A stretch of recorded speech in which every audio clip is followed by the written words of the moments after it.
Hi, hi, hi! Ang pag-uusapan natin ngayon ay tungkol po ito sa nag-viral na mag-asawa at isang vlogger na motorista sa gitna ng daan, mga kabilas. Ngunit ang sasabihin ko ay based lamang po ito sa aking opinion. Alam kong mayroon tayong iba't ibang mga opinion, mga kabilas, iba't ibang komento ang ating nababasa sa bawat comment section. At mostly doon na aking nababasa, ang masama ang babae. Marami tayong nababasa doon na bastos, walang respeto, hindi nilulugar ang sarili, or etc.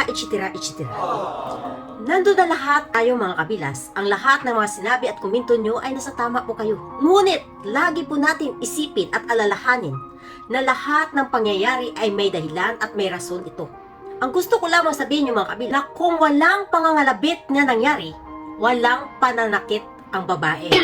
Kasi si babae, nakikita yung mga kabilas, nakasuot siya ng full helmet. Ganon din ang lalaki at ganon din ang motor vlogger, mga kabilas. Kapag tayo nakasuot ng full helmet, mga kabilas, hindi natin masyadong maririnig ang mga sinasabi sa labas, mga kabilas. Lagi niyo pong isipin, kayong mga kalalakihan kayo, na kapag kasama niyo ang inyong mga kababaihan, ang inyong mga partner, asawa, girlfriend, mga kalakihan, dapat lagi natin ilagay ang ating respeto, hindi lamang sa ating sarili, respeto sa ating kinakasamang babae. Mapaasawa man yan, girlfriend man yan, o nililigawan. At kayong mga kalalakihan kayo, wala kayong karapatan manghipo ng babae o mga labit ng babae. Even though siya ay sikat, artista, hinahangaan, at kung sino man siya sa lipunan, wala kayong karapatan na mga kalalakihan, mga labit, lalo-lalo na kapag babae. Hindi porket ang babae nakasuot ng sexy, ay pwede nyo na siyang hipuan o kalabitin man lang. Tandaan nyo, mga kalalaki, kailangan lagi po tayo magkaroon ng respeto. Hindi lamang po sa ating sarili, kundi sa ating pagkikipagkapwa-tao. Lalo-lalo na kapag babae ito.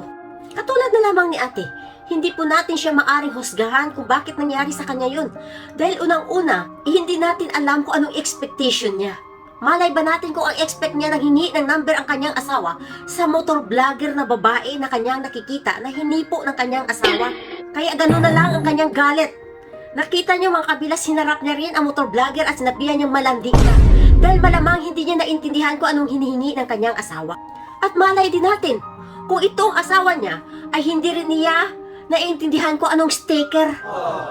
Di ba, mga kabilas? So wala tayong karapatan manghusga sa kanya. Mostly nakikinababasa ko sa comment section na masama ang babae, bastos ang babae, walang respeto sa lalaki. Pero tandaan nyo, walang pananakit at iskandalo sa daan na nangyari kung walang lalaking nangalabit sa babae. Doon po tayo mag-base.